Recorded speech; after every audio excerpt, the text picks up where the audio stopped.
सरकार के अभिन्न अंग थे, तो एक बार फिर से तैयारी है क्या उसी की? नहीं, निश्चित तौर पे देखिए, हम लोग गरीब पिछड़े समाज से आते हैं, निषाद मल्लाह परिवार में जन्म लिए हैं और गरीबी नज़दीक से देखे हैं, और इसी के लेके देखते हुए मैं मुंबई के ऐशोआराम की ज़िंदगी छोड़कर समाज को उत्थान के लिए हम लड़ाई लड़ने लगे। ये बात तो आप मानते हैं कि सरकार और सिस्टम जो पावर है उसी से गरीब लोगों का कल्याण हो सकता है, और इसके लिए हम लोग पिछले 9 साल से संघर्ष कर रहे थे। 2020 में कई बार लड़े, कई बार गिरे, कई बार हारे, और 2020 में मजबूती से 4 विधायक बना, सरकार में मंत्री बनने का मौका मिला, और बिहार में अपने समाज के लिए पशु एवं मत्स्य संसाधन विभाग लेकर मजबूती से समाज के लिए काम कर रहे थे। लेकिन उन लोगों को हमेशा गुलाम बनाना था कि उसके इशारा पर हम चले, उसके इशारा पर नहीं चले तो उन्होंने पार्टी तोड़ दिया, विधायक ले लिए। फिर हम लोग जनता के बीच में आए, संघर्ष कर रहे हैं, दल बनाए हैं। जिसके पास दल होता है उसके पास बल होता है, और बल जिसके पास आता है उनका हर समस्या का हल होता है। जिसके पास दल नहीं है वो दलदल में है। तो यही सब अपने लोगों को बता रहे हैं, जागरूक कर रहे हैं कि अगर सर उठा के जीना है तो 2 काम कीजिए। एक तो अपने बच्चे को पढ़ा लिखा के काबिल बनाइए, उसके लिए 1 रोटी कम खाना पड़े लेकिन खाइए, लेकिन बच्चे को पढ़ा लिखा के काबिल बनाइए। दूसरा, अपने अधिकार के लिए जागरूक होइए, संघर्ष कीजिए। आज अगर अधिकार के लिए हमारे पूर्वज जागरूक रहते तो आज 1950 में जब संविधान बना, बाबा साहब ने निषाद समाज को एससी में रखा गया था।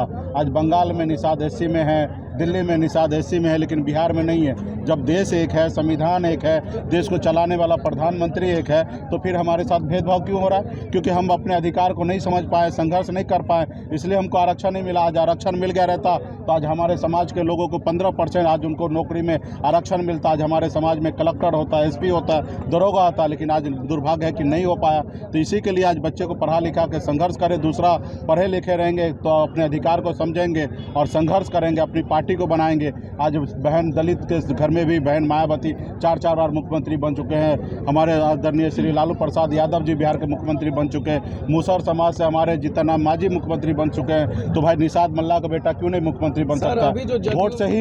वोट से ही मुख्यमंत्री बना जाता, और 15% आबादी हमारे पास पूरे बिहार में है, और हमने हर बार अकेले चुनाव लड़ के 15% वोट ला के दिखा दिया, और समाज जागरूक हो चुका है। और आने वाला समय में निश्चित तौर पे हम लोग 2024 और 25 में लड़ेंगे, और हमारा जो खोया हुआ साम्राज्य है उसको हम वापस करेंगे, और अपने समाज का हक अधिकार भारत के संविधान के दायरा में रहकर काम करेंगे। सर, अभी जदयू में जो हालात है, लगातार सारे लोग निकलते जा रहे हैं सदस्यता। नहीं, निश्चित तौर पे सभी अपने अपने पार्टी को सोचना चाहिए। आज तो हमारी पार्टी मजबूती से बहुत कम समय में बहुत बड़े मुकाम को हम लोगों ने छुआ है।